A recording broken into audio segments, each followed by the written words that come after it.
தாயமங்கலம் முத்துமாரியம்மன் கோவில். முத்துச்செட்டியார் என்பவர் அவர் செல்வந்தராயிருந்தும் அவருக்கு மக்கட்பேறு கிடைக்கவில்லை.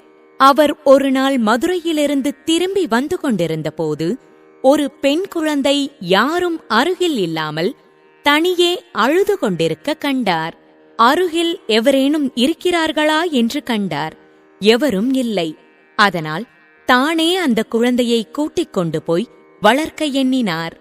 ஒரு ஆற்றைக் கண்டவர் ஆற்றின் கரையில் குழந்தையை இருக்க செய்துவிட்டு குளிப்பதற்காக ஆற்றுக்குள் இறங்கினார். குளித்து முடித்து திரும்பி வந்து பார்த்தால் குழந்தையை எங்கு தேடியும் காணவில்லை.